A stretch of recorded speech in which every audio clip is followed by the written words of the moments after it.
Hey guys, welcome to your own channel let's learn together. तो कैसे हो आप सब? आई होप आप सब अच्छे से होंगे। आपने अच्छे से रिवीजन कर लिया होगा। जैसे कि मैंने आपसे प्रॉमिस किया था कि मंडे को मैं आपके लिए अबाउट 60 एमसीक्यूज, ठीक है, अबाउट 60 एमसीक्यूज लाऊंगी इन टॉपिक्स के ऊपर, और प्लस 10 एमसीक्यूज आपके करंट अफेयर्स के भी रहेंगे, ठीक है, जो कि आपके एग्जाम्स के लिए इंपॉर्टेंट साबित होंगे। ठीक है, ये मैं मान के चल रही हूँ कि इसमें से 3 या 4 क्वेश्चन आने की प्रोबेबिलिटी पूरी है, बिकॉज मैंने बहुत अच्छे से एग्जाम जो मॉक है वो सेट की है ऑन द एसएससी पैटर्न। ठीक है, एसएससी पे ये बेस्ड पैटर्न रहेगा। आपको मजा आएगा इस मॉक को करते हुए। ठीक है, और लास्ट में अपना कमेंट सेक्शन में स्कोर लिखना बिल्कुल मत भूलिएगा। ठीक है, मेरा बड़ा मन था कि मैं आपसे लाइव जो है इंटरेक्ट करूं, लाइव जो है ये मॉक टेस्ट लूं, मगर अभी 1000 सब्सक्राइबर हमारे नहीं हुए हैं। जब वो हो जाएंगे तो उसके बाद हमारा लाइव स्ट्रीमिंग हो सकता है। ठीक है, तो तब तक के लिए हम इस तरह से ही काम चला लेते हैं। चलिए क्वेश्चन नंबर 1 पे चलते हैं। क्वेश्चन नंबर 1 आपकी स्क्रीन पे है। The Jammu and Kashmir reorganisation act 2019 consist of. ठीक है, जम्मू कश्मीर रीऑर्गेनाइजेशन एक्ट में कितने सेक्शंस हैं, कितने पार्ट्स हैं और कितने शेड्यूल्स हैं? आई होप मेरे लर्नर्स को ये रट गया होगा बिल्कुल, जिन्होंने भी मेरे से आईजी कॉमर्स क्लासेस में पढ़ा हुआ है। ठीक है, मैंने इस तरह से ट्रिक बताई थी आपको, 103, 14 और 5। ठीक है, 3, 4 और 5। ठीक है, 103 क्या है? सेक्शंस हैं, 14 क्या है? पार्ट्स हैं, और 5 क्या है? शेड्यूल्स हैं। ठीक है, तो इस तरह से लर्न करेंगे। तो यहाँ पे कौन सा ऑप्शन आपका सही हो जाएगा, बताइए जरा। हाँ जी, ऑप्शन डी आपका बिल्कुल करेक्ट हो जाएगा। 103 सेक्शंस, 14 पार्ट्स एंड 5 शेड्यूल्स। चलिए क्वेश्चन नंबर 2 पे चलते हैं। क्वेश्चन नंबर 2 आपकी स्क्रीन पे है। क्वेश्चन नंबर 2 बोलता है, under dash of JNK reorganisation act 2019 it is the duty of the CM to communicate to the lieutenant governor of all decision of the council of minister related to the administration of the affairs of the UT. ठीक है, तो कौन सी section के under ये duty बताई गई है चीफ मिनिस्टर की कि वो जितने भी अफेयर्स हैं, ठीक है, रिलेटेड टू द, ठीक है, यूटी के रिलेटेड जितने भी अफेयर्स हैं, ठीक है, जितने भी डिसीजन हैं काउंसिल ऑफ मिनिस्टर्स के, वो लेफ्टिनेंट गवर्नर के साथ कम्युनिकेट करेगा। ये कौन सी सेक्शन में दिया हुआ है? ठीक है, क्या वो सेक्शन 25 है, सेक्शन 36 है, सेक्शन 46 है, या सेक्शन 56 है? कौन सा ऑप्शन सही हो जाएगा यहाँ पे? हाँ जी, बिल्कुल सही, ऑप्शन डी जो आपका है, सेक्शन 56 के अंडर ये प्रावधान दिया हुआ है। चलिए क्वेश्चन नंबर 3 पे चलते हैं। आई होप आपके क्वेश्चन सही जा रहे होंगे। चलिए क्वेश्चन नंबर 3 आपकी स्क्रीन पे है। Which section says that on and from the appointment day there shall be formed a new union territory to be known as union territory of Ladakh? ठीक है, सो कौन सा ऑप्शन सही हो जाएगा इसके अंदर? क्या सेक्शन 4 के अंदर दिया हुआ है, सेक्शन 12 के अंदर, सेक्शन 8, सेक्शन 3? कौन सा सही है यूनियन टेरिटरी ऑफ लद्दाख के रिलेटेड? ठीक है, सो ऑप्शन 4 और सेक्शन 3 आपका बिल्कुल करेक्ट आंसर है यहाँ पे। चलिए क्वेश्चन नंबर 4 पे चलते हैं। क्वेश्चन नंबर 4 आपकी स्क्रीन पे है। Which section of Jammu Kashmir reorganisation act 2019 abolish the legislative council of existing state of Jammu Kashmir? ठीक है, तो लेजिस्लेटिव काउंसिल जो है वो कब अबॉलिश हुई थी, नहीं कब नहीं अबॉलिश हुई थी, कौन से सेक्शन के अंडर लिखा हुआ है कि वो अबॉलिश हो जाएगी? ठीक है, क्या वो सेक्शन 57 क्लॉज 1 है, सेक्शन 59 है, सेक्शन 58 क्लॉज 2 है, या नन ऑफ द अबव है? ठीक है, बताइए कौन सी सेक्शन रहेगी वो? आपका जो करेक्ट आंसर रहेगा ऑप्शन 1 रहेगा, सेक्शन 57 क्लॉज 1 के अंडर ये दिया हुआ है। चलिए इंपॉर्टेंट सेक्शन है, याद रखिएगा, आपके एग्जाम में पूछी भी जा चुकी है। चलिए, so as per section dash the lieutenant governor shall appoint advocate general for the UT of Jammu Kashmir? ठीक है, तो कौन सी सेक्शन के अंडर जो लेफ्टिनेंट गवर्नर अपॉइंट करेंगे, लेफ्टिनेंट गवर्नर अपॉइंट करेंगे एडवोकेट जनरल को? ठीक है, तो वो कौन सी सेक्शन है? क्या वो सेक्शन 79 क्लॉज 1 है, सेक्शन 78 क्लॉज 1 है, सेक्शन 77 क्लॉज 1 है, या सेक्शन 74 क्लॉज 1 है? कौन सा ऑप्शन सही हो जाएगा यहाँ पे? करिए, मार्क कीजिए अपना आंसर। ऑप्शन ए आपका बिल्कुल सही हो जाएगा, सेक्शन 79 के अंडर ये दिया हुआ है। क्वेश्चन नंबर 7, ठीक है, देखना नहीं, अगर कोई ऑप्शन दिख जाए तो अपनी ईमानदारी रखिए, देखना मत। तो ये इजी सा क्वेश्चन है, ये मैंने अभी आपको पढ़ाया। तो how many parts are in the JNK reorganisation act? तो ये अभी पढ़ा आपने। ऑप्शन 4 आपका बिल्कुल करेक्ट हो जाएगा यहाँ पे। चलिए क्वेश्चन नंबर 8 पे चलते हैं। How many seats are allocated to the UT of JNK in Lok Sabha. ठीक है, तो लोकसभा के लिए कितनी सीट्स है, जम्मू कश्मीर से कितनी सीट्स है, ठीक है, कितनी सीट्स हैं जम्मू कश्मीर में लोकसभा के लिए। क्या ऑप्शन 1 सही है, 2 सही है, 3 सही है या 4 सही है, कौन सा ऑप्शन सही रहेगा यहाँ पे। हाँ जी, ऑप्शन 3 जो है 5 seats are allocated to the UT of Jammu Kashmir और 1 सीट जो है वो लद्दाख के लिए, ठीक है, लोकसभा में। चलिए ओके, क्वेश्चन नंबर 9 पे चलते हैं। Before the execution of the JNK Reorganization Act 2019, which of the following article used to empower the legislature of Jammu Kashmir to define the permanent resident for the state। ठीक है, so before the execution of JNK reorganisation act, मतलब JNK reorganisation act के execution से पहले कौन सा article जो है वो जम्मू कश्मीर की लेजिस्लेचर को ये पावर देता था कि वो परमानेंट जो रेजिडेंट है जम्मू कश्मीर के उनको डिफाइन कर सके। ठीक है, क्या वो आर्टिकल 370 था, आर्टिकल 371 था, आर्टिकल 35A था या आर्टिकल 36 था। ठीक है, तो परमानेंट रेजिडेंट के रिलेटेड कौन सा आर्टिकल था। हाँ जी, ऑप्शन 3 जो आपका आर्टिकल 35A ये बिल्कुल करेक्ट हो जाएगा। ओके, सो क्वेश्चन नंबर 10 पे चलते हैं। आई होप आपके क्वेश्चन सही जा रहे होंगे अभी तक। चलिए,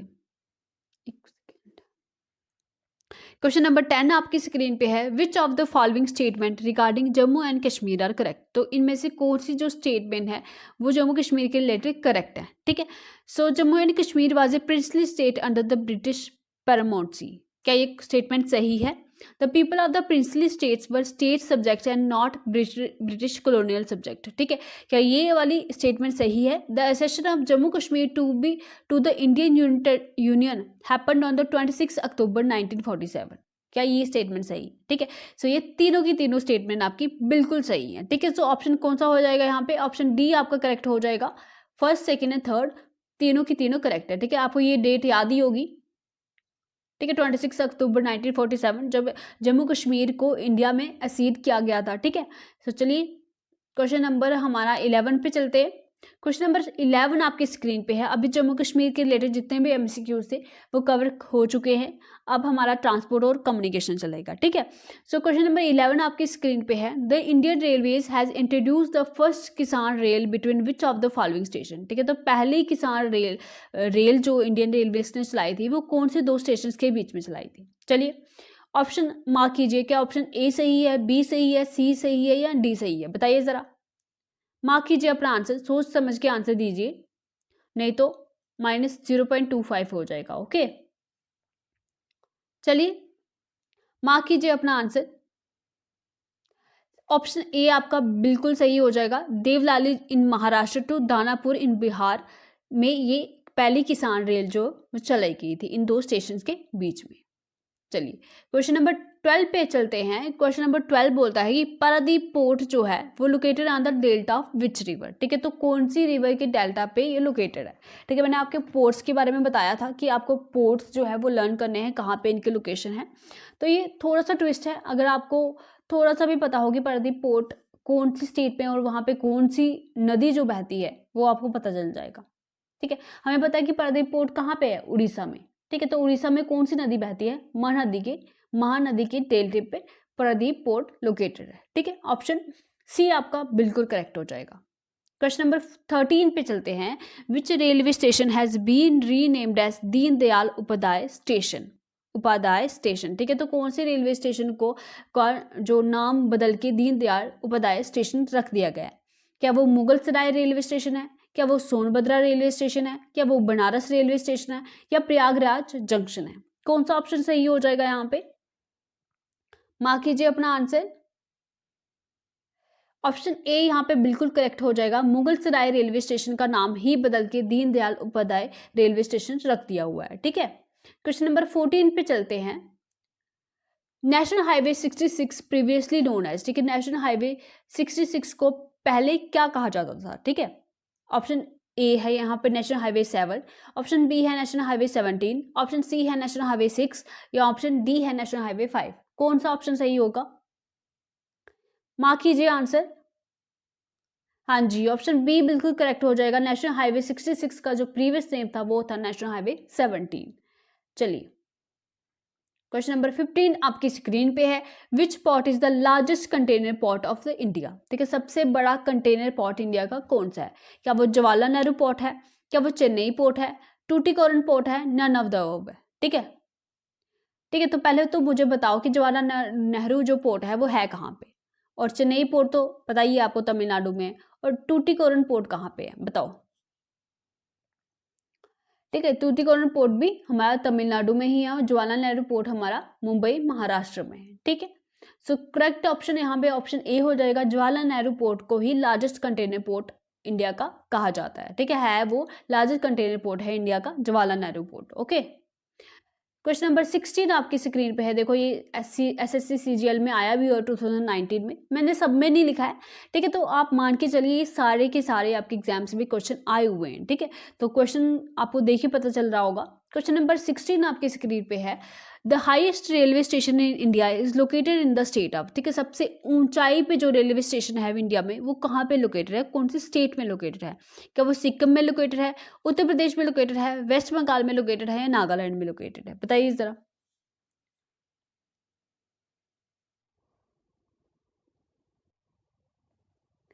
सो ऑप्शन सी आपका बिल्कुल करेक्ट हो जाएगा, वेस्ट बंगाल में सबसे हाईएस्ट रेलवे स्टेशन है इंडिया में। ओके, और उसका नाम क्या है? गुम रेलवे स्टेशन। ठीक है, गुम रेलवे स्टेशन, ऊंचाई पे जाके गुम मत हो जाना, है ना। ऊंचाई में बंगाल में ऊंचाई पे जाके गुम मत हो जाना, है ना। इस तरह से कुछ ट्रिक बनेगी तो वैसे कोई अच्छी ट्रिक बनी नहीं है ये। क्वेश्चन नंबर 17 पे चलते हैं, which pass connects Uttarakhand and Tibet and is situated in the north of Gangotri. ठीक है, गंगोत्री के नॉर्थ में कौन सा पास है जो कि उत्तराखंड और तिब्बत को जोड़ता है? ठीक है, क्या वो जोजिला पास है, क्या वो मुलिंगला पास है, क्या वो शिपकिला पास है, या नथुला पास है? बताइए जरा, बताइए बताइए। करेक्ट ऑप्शन क्या हो जाएगा यहाँ पे? करेक्ट ऑप्शन आपका जो हो जाएगा वो हो जाएगा ऑप्शन बी, मुलिंगला पास जो है वो कनेक्ट करता है उत्तराखंड और तिब्बत को। ओके, ठीक है, तो मुलिंगला पास के कुछ और नाम्स भी है, जैसे मोलिंग शांक, वो ठीक है, मुलिंगला, मुलिंग पास। ठीक है, तो इस तरह से याद रखिएगा। क्वेश्चन नंबर 18 पे चलते हैं, the Samjhauta express run between Delhi to which city in Pakistan. ठीक है, समझौता एक्सप्रेस जो है वो दिल्ली से कौन सी सिटी में पाकिस्तान की चलती है? ठीक है, कौन दो सिटीज के बीच में चलती है? क्या वो कराची है, इस्लामाबाद है, क्वेटा है, या लाहौर है? कौन सा ऑप्शन सही होगा यहाँ पे?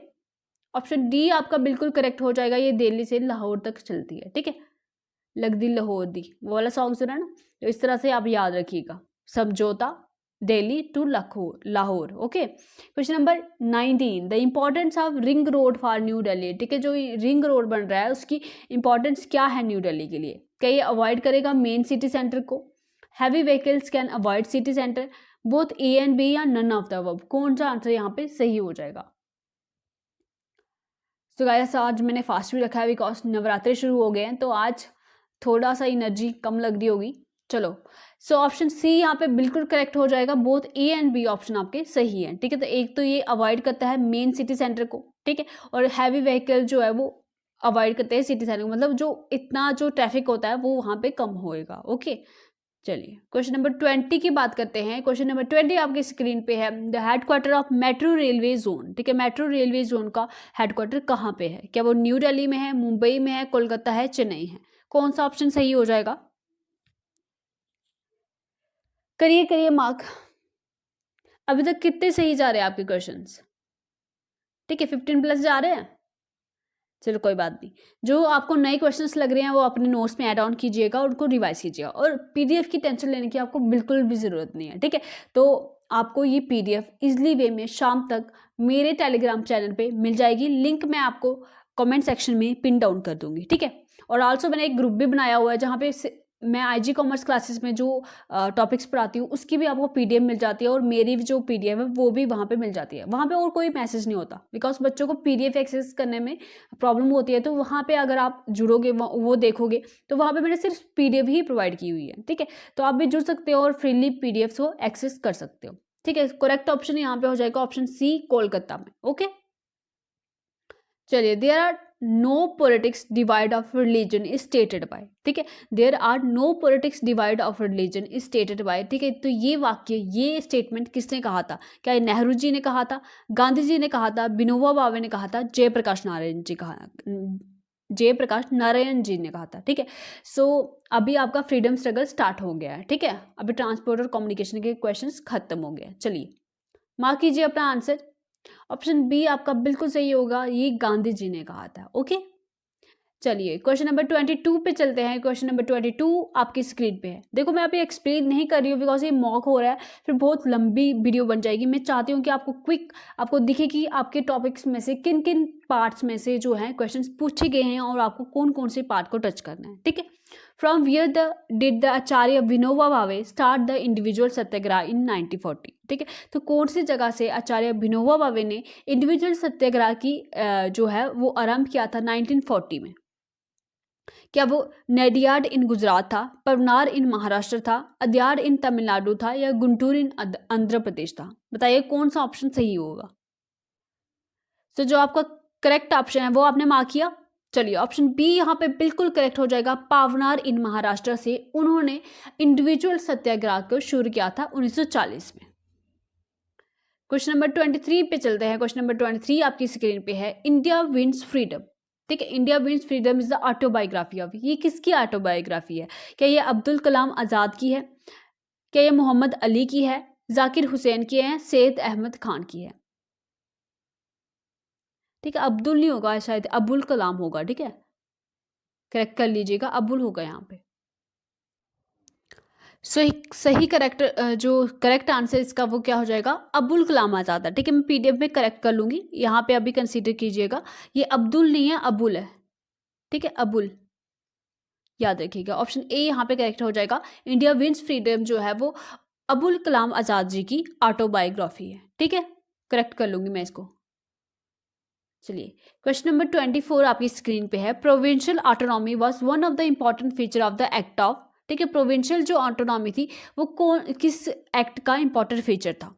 क्या वो 1935 के एक्ट का था, 1919 के एक्ट का था, 1909 के एक्ट का था, या 1858 के एक्ट का था? बताइए जरा ऑप्शन कौन सा सही हो जाएगा यहाँ पे। तो जो करेक्ट ऑप्शन है ऑप्शन ए यहाँ पे बिल्कुल करेक्ट हो जाएगा। 1935 के अंडर ये प्रोविजन था प्रोविंशियल ऑटोनॉमी का, ठीक है। चलिए क्वेश्चन नंबर 26 आपकी स्क्रीन पे है। Who was the governor general of India during the civil disobedience movement, ठीक है। जब सिविल डिसओबीडियंस मूवमेंट चलाया गया था तो उस समय गवर्नर जनरल कौन था इंडिया का? क्या वो लॉर्ड चेम्सफोर्ड थे, लॉर्ड रीडिंग थे, लॉर्ड इरविन थे, या लॉर्ड बेवल थे? कौन से थे? ठीक है, सो ऑप्शन सी आपका बिल्कुल करेक्ट हो जाएगा। लॉर्ड इरविन जो थे वो गवर्नर जनरल थे during the civil disobedience movement, okay.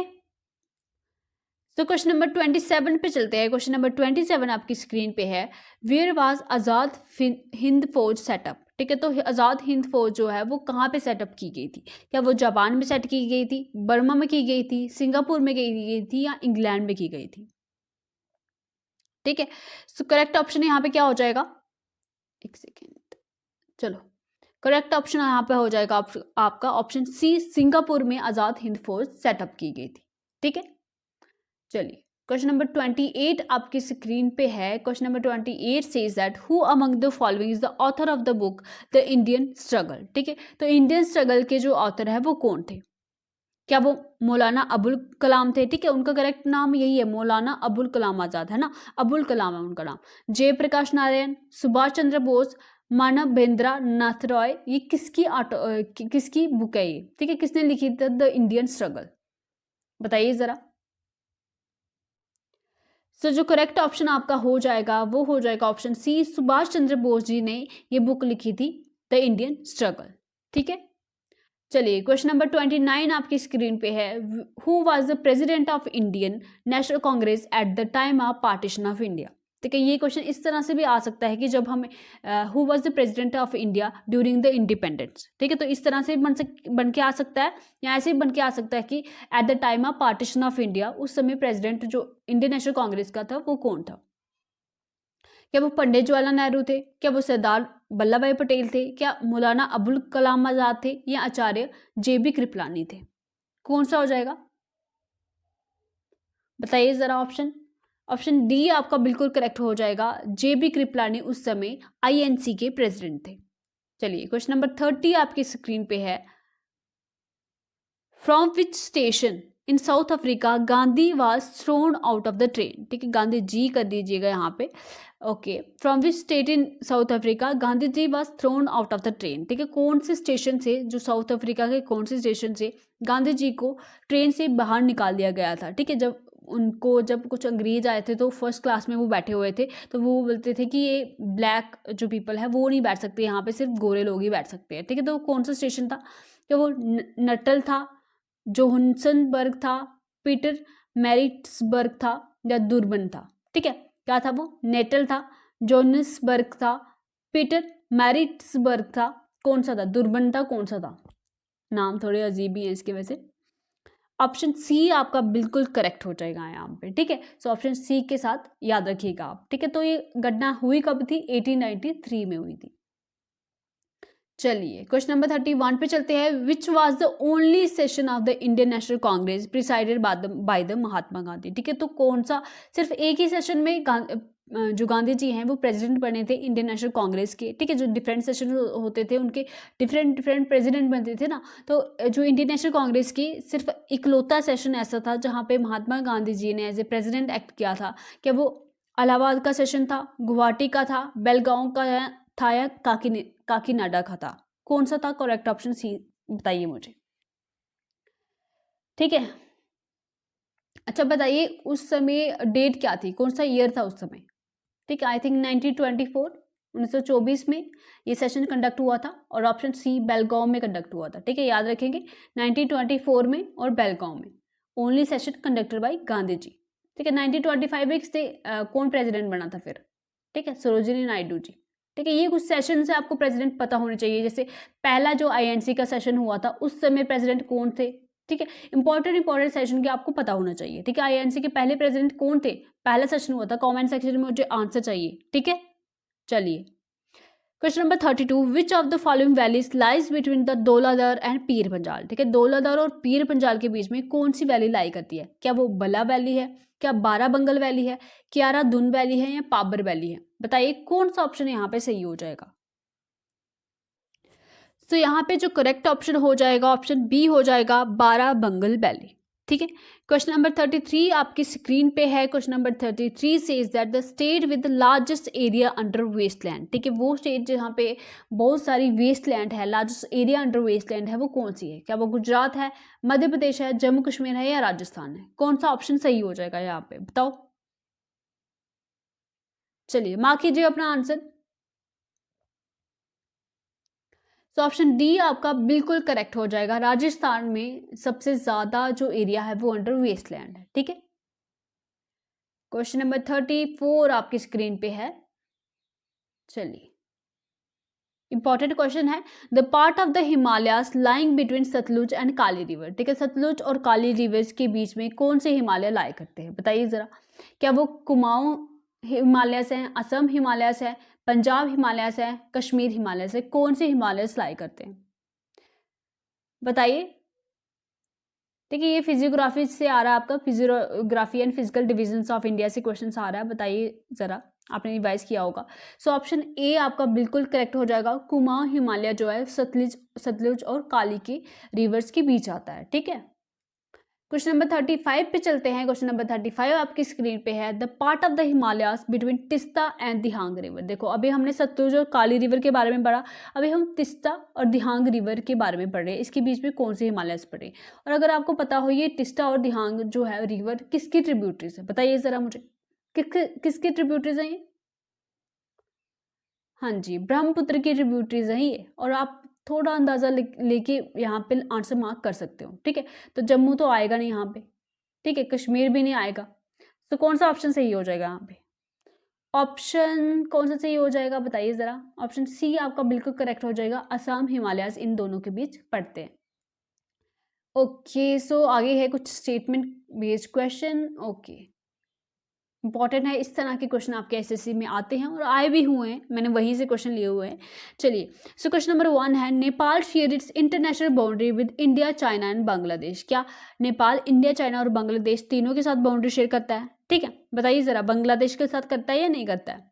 ठीक है, तो Nepal share A boundary with 5 Indian state. क्या नेपाल 5 इंडियन स्टेट के साथ बाउंड्री शेयर करता है? Uttar Pradesh share the longest land boundary with Nepal among the Indian state. ठीक है, जो उत्तर प्रदेश है वो सबसे लंबी जो बाउंड्री है वो शेयर करता है नेपाल के साथ।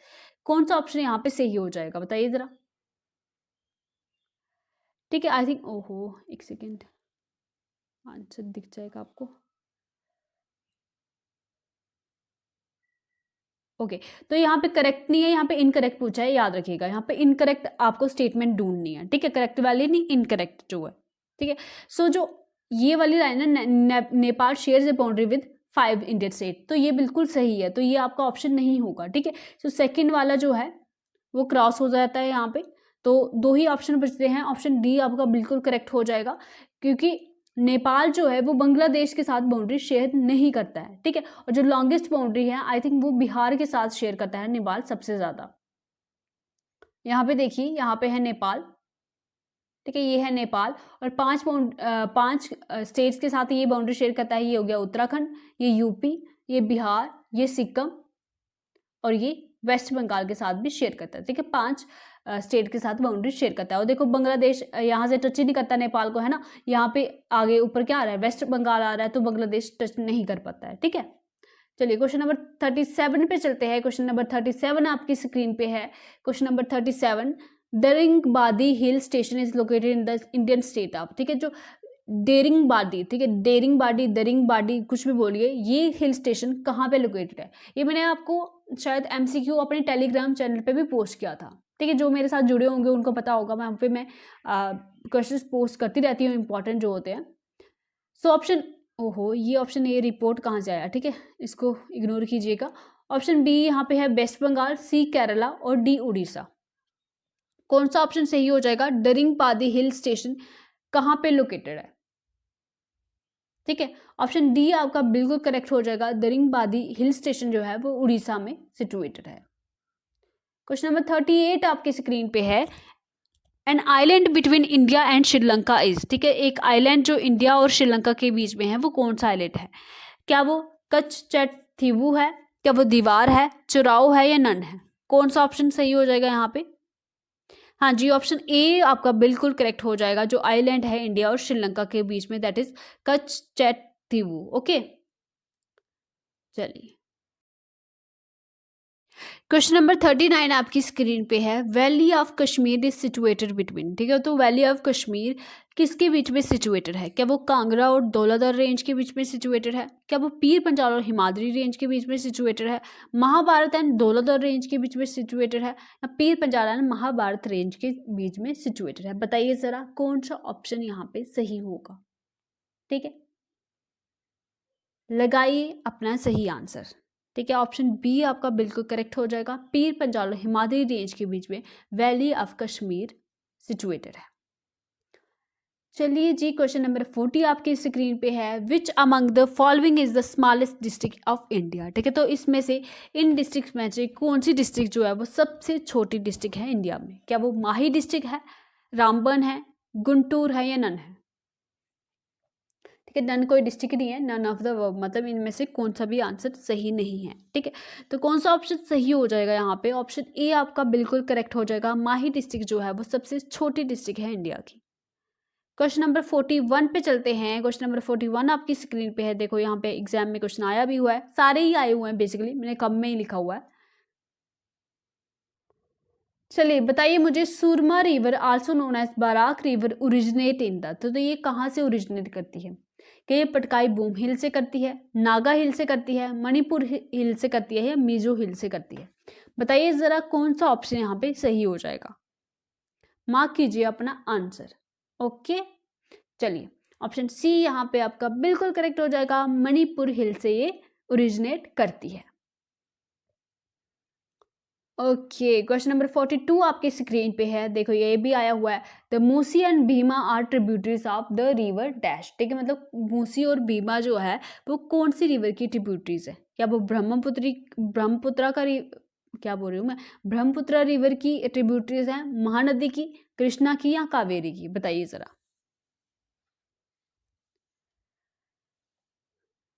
बताइए बताइए कौन सी रिवर की ट्रिब्यूटरीज है? ठीक है, सो ऑप्शन सी यहाँ पे बिल्कुल करेक्ट हो जाएगा। कृष्णा रिवर्स की ट्रिब्यूटरीज हैं ये मूसी और भीमा। ठीक है, क्वेश्चन नंबर 43 पे चलते हैं। ओके, यहाँ पे ऑप्शन सी नहीं दिए हुए हैं इस तरह से, ए बी। ठीक है, ये ए करिए, बी करिए, ये सी और डी। ठीक है, the Gandikota canyon also known as the Grand Canyon of India is located in. ठीक है, जो गैंडीकोटा कैनियन है उनको ग्रैंड कैनियन ऑफ इंडिया भी, उसको ग्रैंड कैनियन ऑफ इंडिया भी कहा जाता है। ये कहाँ पे लोकेटेड है? क्या ये असम में है, आंध्र प्रदेश में है, मणिपुर में है, उड़ीसा में, कहाँ पे है? बताइए जरा।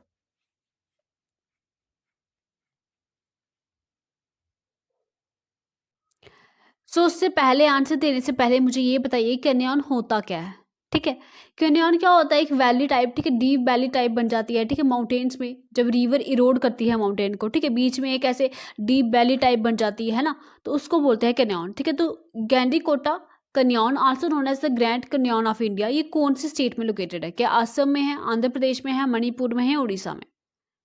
ठीक है, सो ऑप्शन आपका ये सेकेंड वाला जो आंध्र प्रदेश है वो यहाँ पे करेक्ट हो जाएगा। चलिए क्वेश्चन नंबर 44 पे चलते हैं। अभी तक कितने सही चल रहे हैं आपके? बताइए, 35 प्लस चल रहे हैं ना? चलिए, which of the following rivers does not drain into Arabian Sea? ठीक है, तो ये इजी क्वेश्चन है, जिनको आता होगा वो इजीली वे में कर लेंगे। ठीक है, इस तरह से ही आपका जो है वो लेवल रहता है। वैसे मैंने लेवल हाई रखा है मैंने यहाँ पे। So which of the following river does not drain into the Arabian Sea? ठीक है, तो इनमें से कौन सी रिवर जो है वो अरेबियन सी में नहीं गिरती है? ठीक है, इस साइड अरेबियन सी है इंडिया के, एक सेकेंड, इंडिया हो गई यहाँ पे, अरेबियन सी यहाँ पे, बे ऑफ बंगाल यहाँ पे, तो अरेबियन सी में इसमें इनमें से कौन सी नदी नहीं गिरती है? तो इसका मतलब क्या है? अगर वो अरेबियन सी में नहीं गिरती है तो इसका मतलब बे ऑफ बंगाल में गिरती होगी, तो वो ढूंढिए आप। नर्मदा ऑब्वियसली अरेबियन सी में गिरती है क्योंकि ये वेस्ट फ्लोइंग रिवर है, इंडस भी वेस्ट फ्लोइंग रिवर है और ये भी अरेबियन सी में गिरती है, और कावेरी जो है वो ईस्ट फ्लोइंग रिवर है। ठीक है, कावेरी ईस्ट फ्लोइंग रिवर है और ये बे ऑफ बंगाल में गिरती है, तो ऑप्शन सी आपका यहाँ पे बिल्कुल करेक्ट हो जाएगा। चलिए क्वेश्चन नंबर 45 पे चलते हैं। क्वेश्चन नंबर 45 आपकी स्क्रीन पे है। The Netravati river flows through which of the following cities? ठीक है, तो जो नेत्रावती रिवर्स है वो कौन सी सिटी से फ्लो करके जाती है? क्या वो करवार सिटी से जाती है, मंगलुरु से जाती है, बेंगलुरु से जाती है, या शिवम गोगा से जाती है? बताइए कौन सी सिटी से जाती है नेत्रावती रिवर? ठीक है, so option I think second यहाँ पे बिल्कुल करेक्ट हो जाएगा। मंगलुरु सिटी से होके जाती है नेत्रावती रिवर। चलिए क्वेश्चन नंबर 46 आपकी स्क्रीन पे है। The only perennial river in peninsular India. कि ओनली पेरेनियल रिवर मतलब देखो, अब जो नॉर्थ इंडिया की रिवर्स है वो पेरेनियल है, मतलब पूरे साल बहती हैं। ठीक है, पी से पेरेनियल, पी से पूरे साल बहना। तो और जो साउथ इंडिया के वो एफिमेरल है, मतलब वो सीजनल रिवर्स होती है। जब बारिश का पानी या मानसून आते हैं तो वो बहती हैं। ठीक है, तो आमतौर पर वो सूख जाती हैं। ठीक है, तो आप मुझे बताओ कि इनमें से कौन सी एक ही पेनिनसुलर रिवर है जो कि पेरेनियल है? ठीक है, जो हमेशा, ठीक है, पूरे साल बहती रहती है, वो कौन सी है? ऑप्शन बी यहाँ पे आपका बिल्कुल करेक्ट हो जाएगा, कावेरी है। बिकॉज इसको साउथ वेस्ट मानसून से भी पानी मिलता है और नॉर्थ ईस्ट से भी, नॉर्थ ईस्ट मानसून आते हैं तब भी पानी मिलता है। ठीक है, तो इसलिए ये हमेशा जो है बहती रहती है, पूरे साल बहती रहती है। Where is Didwana lake located? ठीक है, where is located Didwana lake? ठीक है, एक अजीब सा हो गया, मगर where is Didwana lake located, इस तरह से रखिए आप इसको। ये वाले लेक कौन सी स्टेट में लोकेटेड है? क्या वो राजस्थान है, गुजरात है, मध्य प्रदेश है, या पंजाब है? कौन सा ऑप्शन यहाँ पे करेक्ट हो जाएगा? मार्क कीजिए अपना आंसर। ऑप्शन ए यहाँ पे राजस्थान में ये दिदवाना लेक लोकेटेड है, याद रखिएगा। क्वेश्चन नंबर 49 पे चलते हैं। Ohmium lake is located in which state? ठीक है, ओमियम लेक जो है वो आपकी कौन सी स्टेट में लोकेटेड है? मार्क कीजिए अपना आंसर। चलिए, मणिपुर में है, मिजोरम में है, मेघालय में है, त्रिपुरा में है? बताइए। ये ऑप्शन, ये क्वेश्चन में आया आपको आईजी कॉमर्स क्लासेस की जो लेक्स और रिवर्स पे वीडियो बनाई थी, शायद वहां पे भी कवर किया था। ठीक है, जिसको याद होगा वो इसका यहाँ पे आंसर मार्क कीजिएगा। ठीक है, सो ऑप्शन सी यहाँ पे बिल्कुल करेक्ट हो जाएगा। उमियम लेक मेघालय में है, याद रखिएगा। उमियम लेक मेघालय में है, याद रखिएगा।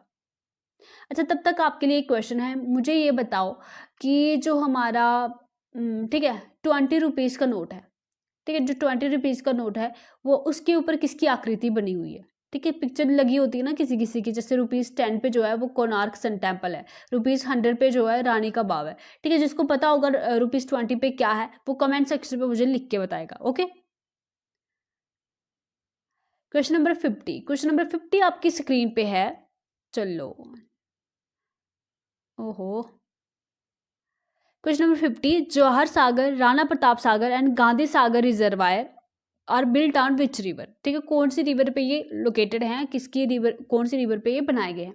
क्या वो नर्मदा रिवर है, चंबल रिवर है, कोसी है या घाघरा है? बताइए जरा। ठीक है, नर्मदा कहाँ से निकलती है आपकी? अमरकंटक प्लेट्यू से निकलती है, ठीक है, याद रखिएगा। कोसी को रिवर ऑफ सॉरो कहा जाता है, बिहार की, ठीक है। तो चंबल को, ठीक है, ऑप्शन बी यहाँ पे बिल्कुल करेक्ट हो जाएगा। ऑप्शन बी, चंबल पे ये सारे जो रिजर्वायर हैं ये लोकेटेड हैं, ठीक है। क्वेश्चन नंबर 51 पे चलते हैं। क्वेश्चन नंबर 51 आपकी स्क्रीन पे ये रहा। चलिए मार्क कीजिए अपना आंसर, फटाफट से वीडियो पॉज कीजिए और अपना आंसर मार्क कीजिए। इंडिया का, ओके, ये करंट अफेयर के क्वेश्चन स्टार्ट हो गए आपके, ठीक है। करंट अफेयर, अब जिन्होंने करंट अफेयर पढ़ा होगा वो अच्छे से यहाँ पे मार्क कर लेंगे इसको। The India's first dugong conservation reserve has been notified in, ठीक है। डुगोंग होती क्या है बेसिकली? सी काऊ, ठीक है, अभी ये न्यूज में था। तो ये कहाँ पे इसका जो फर्स्ट कंजर्वेशन है वो बना है?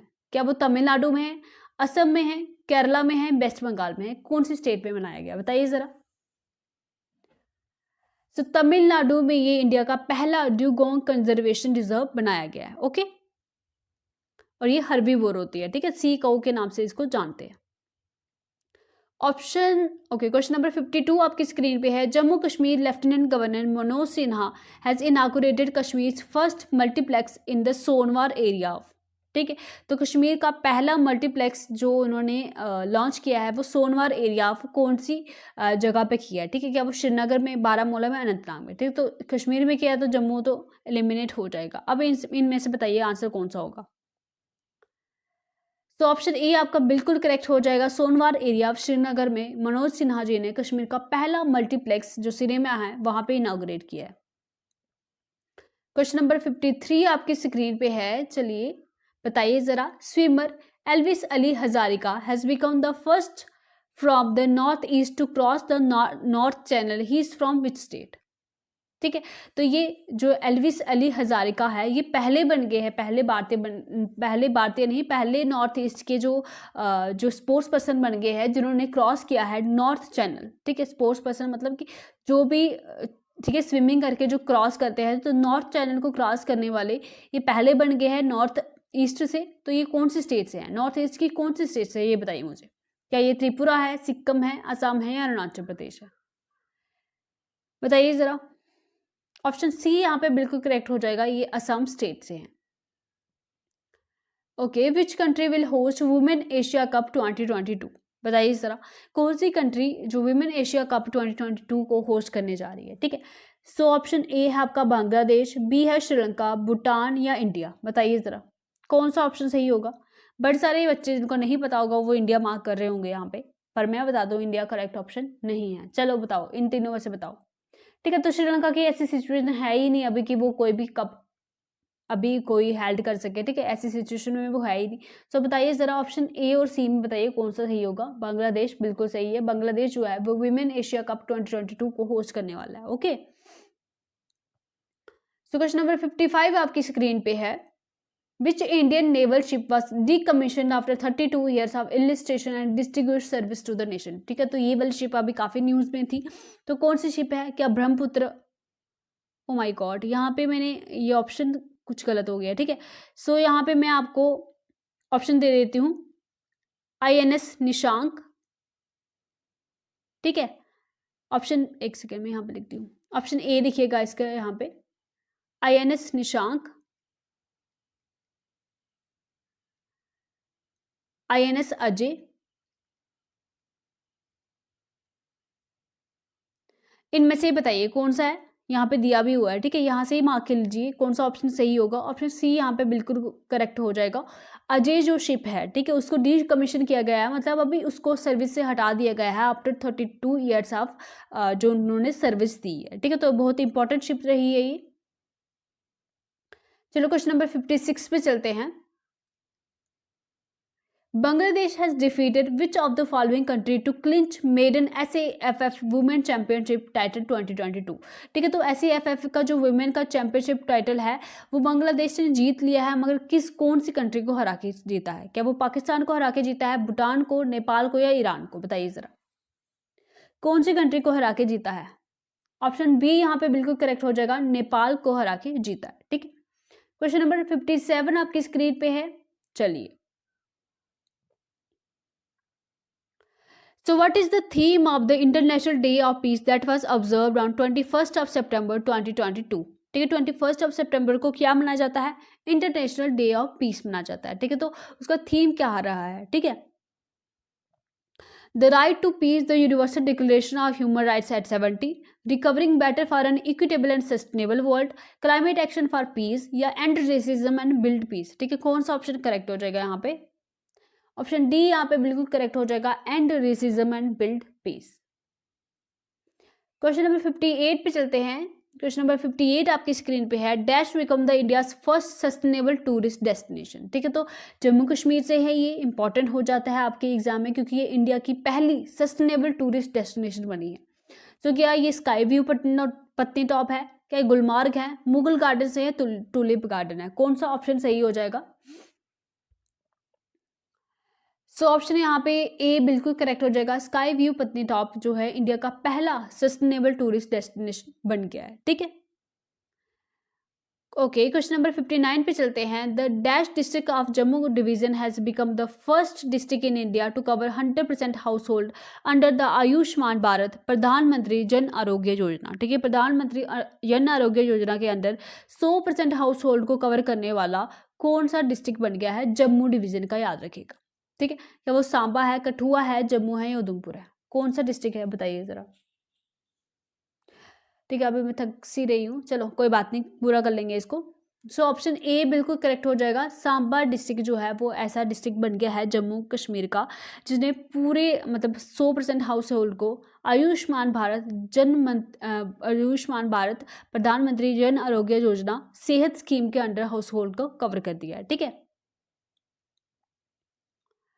चलिए लास्ट क्वेश्चन है। बाबा चमलियाल मेला 2022 हेल्ड इन 23 ऑफ जून 2022 इन रामगढ़, ये कौन सी जगह पे हुआ है? क्या कठुआ में, विजयपुर में, सांबा या बसोली? ठीक है, तो जो टूरिस्ट डेस्टिनेशन में से आपका ये क्वेश्चन बनाया हुआ है, और ऑफ कोर्स ये न्यूज़ में भी रहा है, तो ऐसे क्वेश्चन जीके से भी पूछता है। आपने देखे होंगे बहुत सारे एग्जाम कि कौन सा फेस्टिवल, कौन सा कुछ भी मेला वगैरह कंडक्ट किया जाए।